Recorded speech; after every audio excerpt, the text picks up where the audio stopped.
Hello everyone and welcome to Medford Anywhere Learning TV. We're glad you're tuned in. We want to give a shout out to our friends at Southern Oregon PBS, KTVL, KDRV, and the Dove Network. Thank you for hosting us on your station. In the Medford School District, we have one shared vision, and that we believe that all are learning, and learning is for all. And what better place to do that than right here on Medford Anywhere Learning TV. Hi friends, my name is Mrs. Schmidt, and I teach 1st and 2nd grade at Lone Pine Elementary School. Today, we're going to be reading a fairy tale. Do you know the story of Little Red Riding Hood?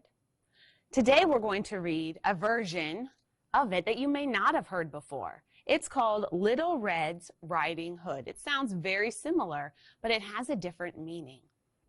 We're going to compare and contrast these two stories today.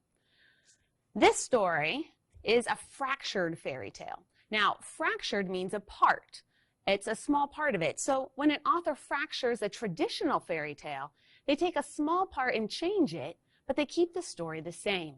In the story we're going to read today, the author has changed the characters. You may have noticed there's vehicles in this story of Little Red Riding Hood. The author has changed that, but kept the story the same. Before we start today, we're going to review and remind ourselves what is the traditional story of Little Red Riding Hood. So I'm going to come over here to the whiteboard and let's see. You probably remember, if you know this story, you probably remember that the main character is Little Red Riding Hood. And she's gotten her name because of the outfit she wears. She has that cape that has a red hood on it. You might also recall that she has a mom and a grandma, or sometimes they call her a granny. In the story we read today, they're going to call her Granny. The granny, you may recall, wasn't feeling well, and so the mom gave Little Red some goodies to take to Granny, and she had to go, on the way to Granny's house, she had to go through the woods. So I'm going to put woods over here because that was the setting where the story took place. And you'll probably remember that in the woods, she met another character, the wolf. And that wolf was sneaky and tricky, and he took a shortcut and got to Granny's house. And that's where the problem in this fairy tale starts. He eats the grandmother, eats Granny.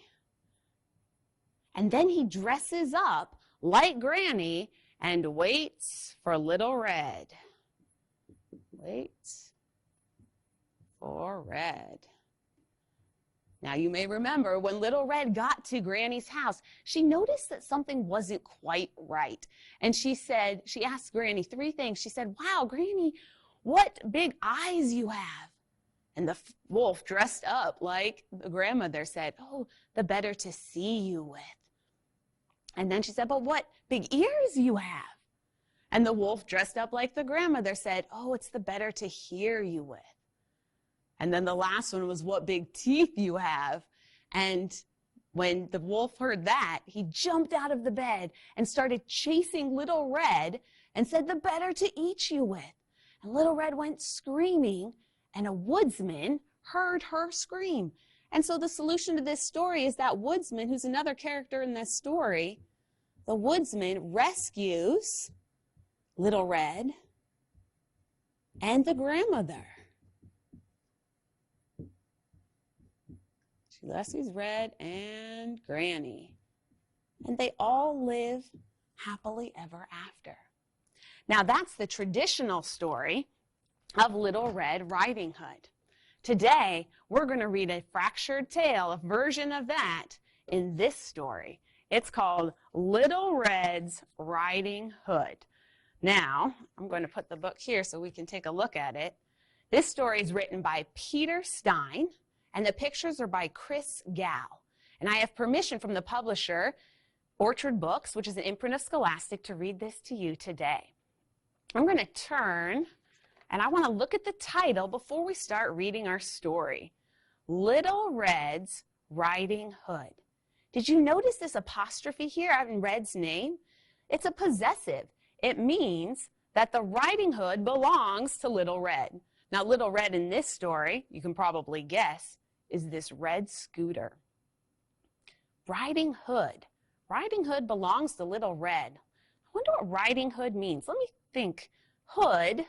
I know I have a hood on my car, and it covers the engine, or when I'm wearing a jacket, the hood will cover my head, but that's not what this means. Did you notice there's another apostrophe right here in front of the word hood? We don't usually see that. That's pretty strange. Usually the apostrophe is between letters, like in Reds when it's a possessive, or when we have a contraction, when it's the word can't, or I'm, we see it. It's two words combined into one.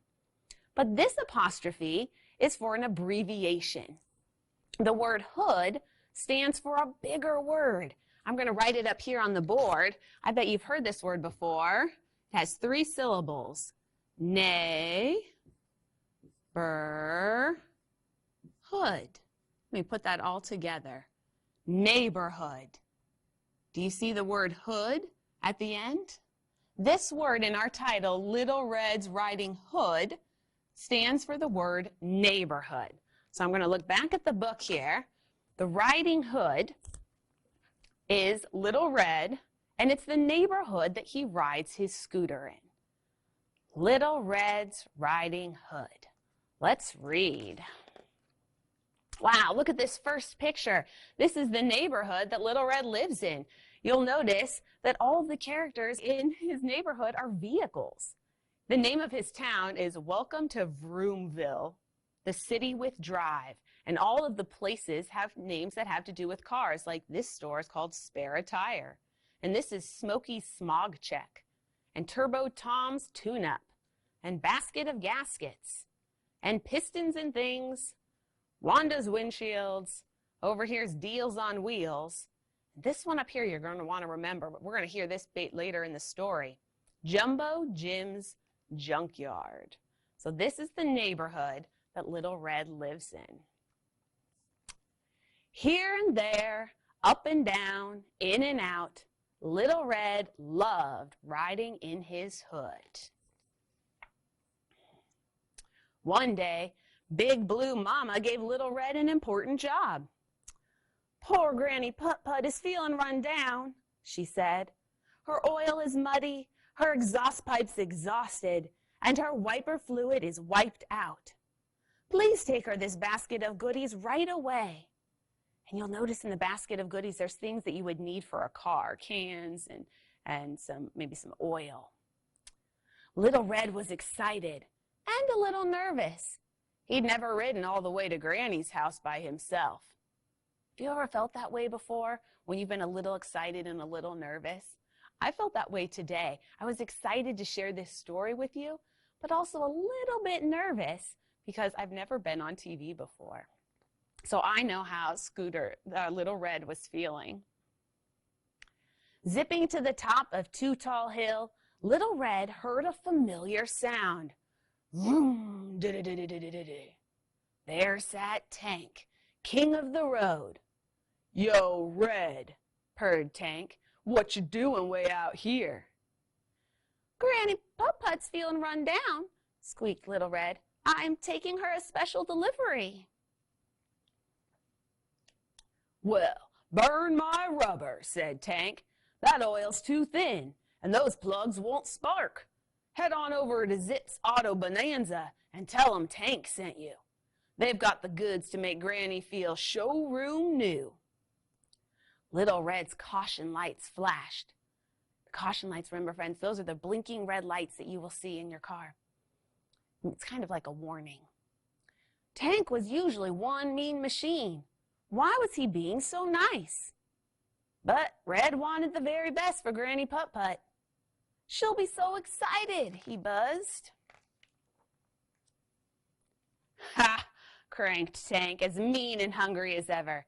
Now it's off to Granny's for some goodies of my own. Vroom, da-da-da-da-da. The monster truck took a shortcut to Granny's garage, blasted in, and swallowed her whole. Poor Granny. With a big, satisfied burp, Tank climbed into Granny's bed, disguising himself with a frilly car cover and windshield glasses. Now it's time for some sweet scooter dessert. He didn't have to wait long. Beep, beep. Hi, Granny Putt-Putt. It's Little Red with a special delivery. Oh, do come in, my precious Little Red, cackled Tank in his best granny voice. Little Red idled into the room. Something felt out of alignment. That's a long word, alignment. Alignment is something that means everything's in order. So if something feels out of alignment, it doesn't feel quite right. And you can tell from Little Red's face that he's a little unsure. He doesn't feel quite right about what's about to happen. Why, Granny, what big wheels you have, said Little Red. Oh, the better to cruise with you, my little scooter, creaked Tank. Why, Granny, what big headlights you have, said Little Red. All the better to shine on you, my little scooter, squeaked Tank. Why, Granny, exclaimed Little Red, what a big grill you have. Grill can mean two different things. Sometimes we cook food on a grill, but in this story, it's the space between the headlights and the front of your car. And if you look, the grill Little Red is referring to is his teeth. All the better to eat you with, Scooter Boy, roared Tank. Oh, goodness. But Red was too quick for that big, bad monster truck. He zipped out the door, down the driveway, and up the street. Tank cranked it into high gear, black smoke billowing from behind. Ooh, look how the author showed us what that word billowing means. You can see all of that big black smoke coming out of the back end. Come back here, he honked, you puny little piston. They hit top speed over Too Tall Hill as Tank inched closer and closer and closer. By now, they'd reached Little Red's riding hood, which Red knew like the back of his handlebars. The back of his handlebars, friends, is an idiom. It is where words mean something different than what it sounds like. We say, if you know something like the back of your hand, that means you know it really well. But since Little Red doesn't have hands, the author chose to say, like the back of his handlebars. I'm going to read that page again. But now they'd reached Little Red's riding hood, which Red knew like the back of his handlebars. With Tank about to crunch down on his rear bumper, Little Red cranked a super tight right turn. That monster of a machine rocketed forward, jumped the guardrail, and barreled through the air. Crunch! Crashing headlong into Jumbo Jim's junkyard. Friends, I have to stop right here. In my class, we've been hunting for compound words all year long. And remember, a compound word is two words put together into a new word. And when I read this page, I wanted to share it with you guys because there were two words, headlong, head and long, and the word junkyard. Those are both examples of compound words that we hadn't found this year. Back to the story. Tank's huge hood flew open and out popped Granny, a bit greasy and dazed, but in fine working order. Once all the dust settled, Granny thanked Little Red for being the bravest scooter in town.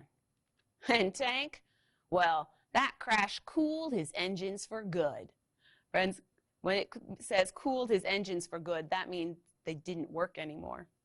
He spent the rest of his days directing traffic for the new king of the road, Little Red.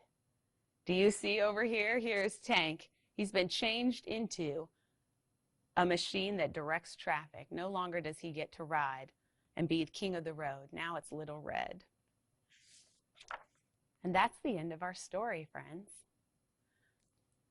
I want us now to compare and contrast the traditional story that we talked about earlier and the story that we just read. When you compare and contrast something, you think about what's the same and what's different. So I'm going to come back over here to the whiteboard, and we're going to use this Venn diagram. Now, you may have seen one of these before in school. When you have a Venn diagram, you've got two circles. On this side, we have our traditional fairy tale that we talked about up here. And on this side, this circle is for Little Red's Riding Hood. In the center, you'll see both circles combined, and this is where we write what's the same about these two stories. So let's think for a minute. What was the same? Oh, the characters. In each story, there was a kid, a mom, and a granny. I bet you also remember that there was a villain. There was a bad guy in each of these stories. And a Little Red in both stories had some goodies that they took to Grandma. And in both stories, they had to travel through the woods.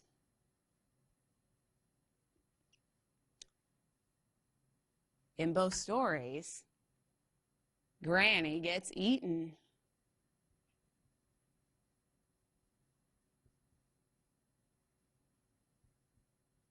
But at the end of both stories, there is a happy ending. Both Little Red and Granny survive in both of the stories. Now let's take a minute to think about what's different. There are things that were the same with these two stories, but I know in the traditional tale, there were people. Let's think for a minute. What was it in Little Red's Riding Hood? The kid, the mom, and the granny were not people. They were vehicles. You may have said cars or scooters or trucks. Those are all examples of vehicles. And the villain in this story, let's see, it was a wolf in the traditional tale. What was it in the story that we read today? If you said monster truck, you were correct. The villain in this story was Monster Truck Tank. And in both stories, they brought goodies. Baked goods in our traditional story. Yummy things for Grandma to eat. What was it in Little Red's Riding Hood? What did Little Red bring? If you said a basket of car products, you were correct. Things like oil and spark plugs. Both stories took place in the woods, and Granny got eaten in both stories. But what was it that Little Red said to Granny? Remember, she said, "What big ears you have."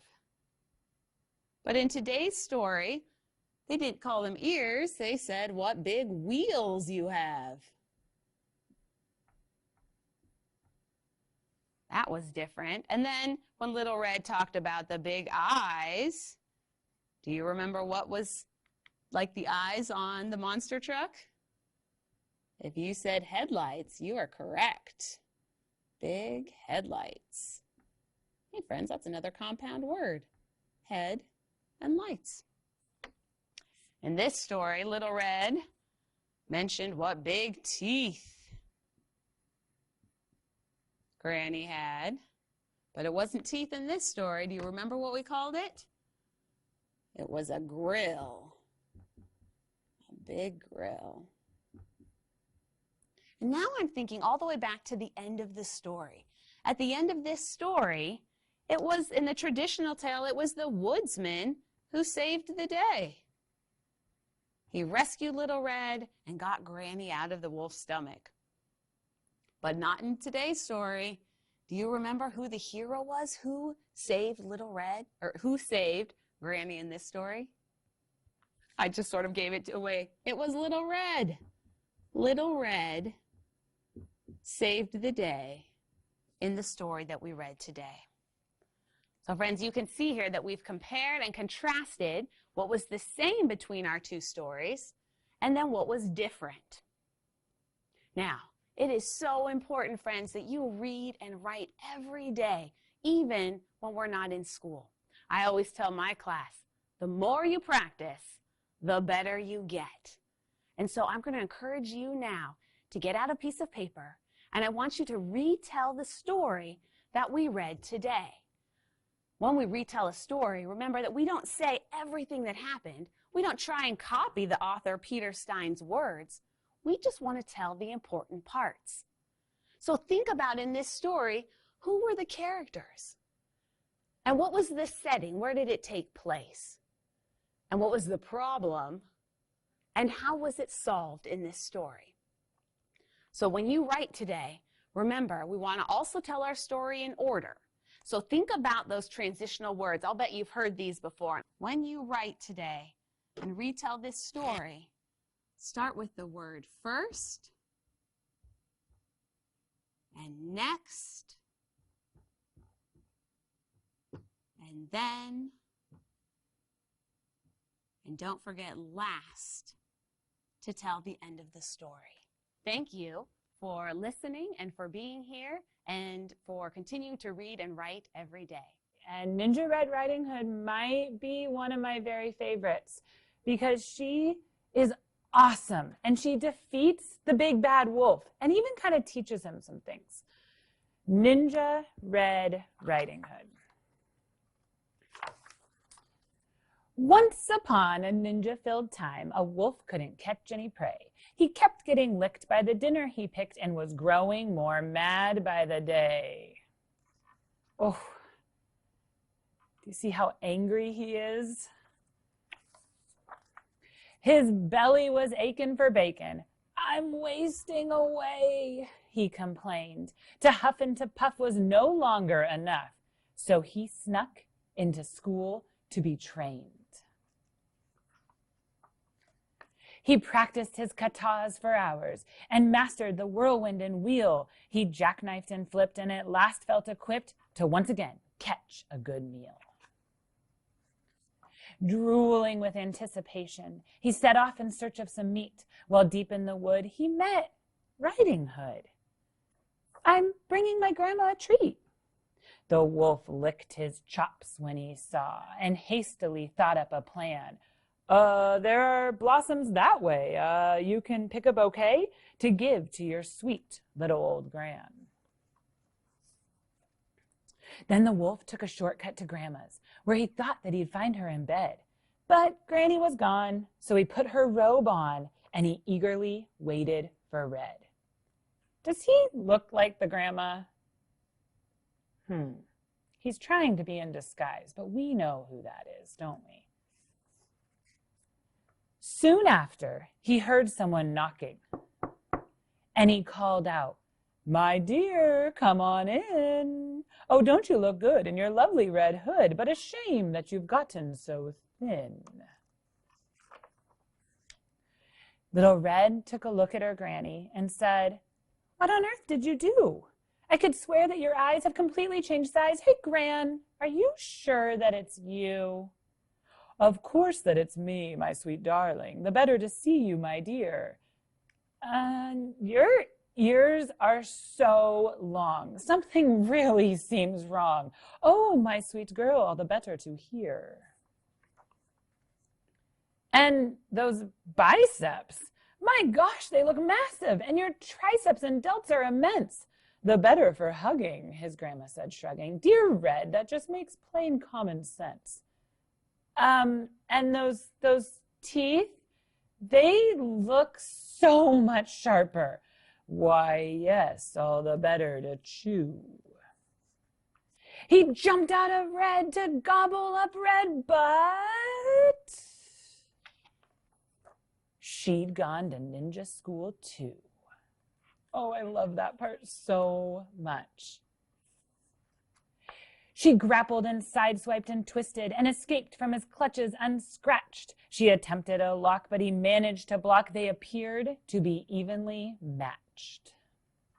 Just then they both heard someone chopping. A woodsman, Red thought, but instead it was Gran in her gi. She'd just come from Tai Chi. "Don't you dare harm a hair on her head."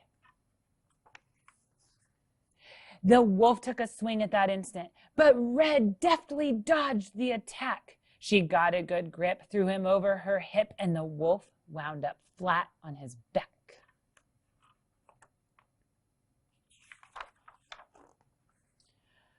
I'll skedaddle, the wolf said in anguish as he struggled back on his feet. Just a second, you beast. You will not be released till you promise to give up red meat.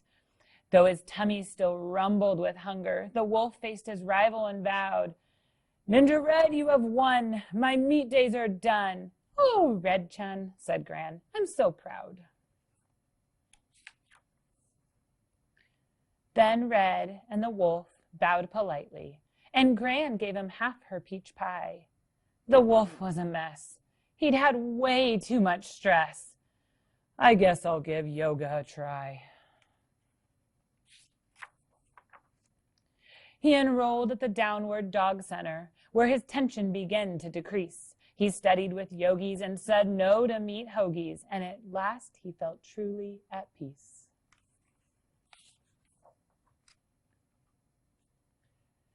Thank you guys for reading that story with me. It is one of my very favorites, and I'm glad I got to share it with you today. Thanks for tuning in to Medford Anywhere Learning TV. Medford School District is a place where all are learning, and learning is for all.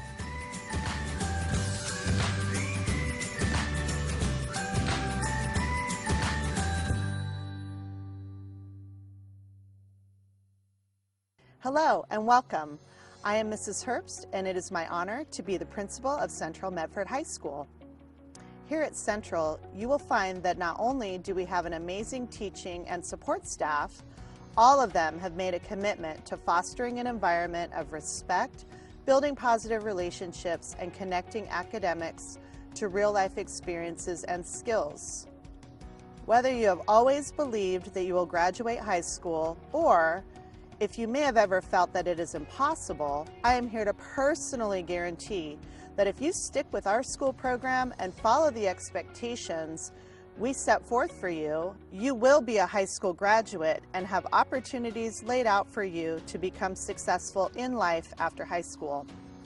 Here at Central Medford High School, we are a family.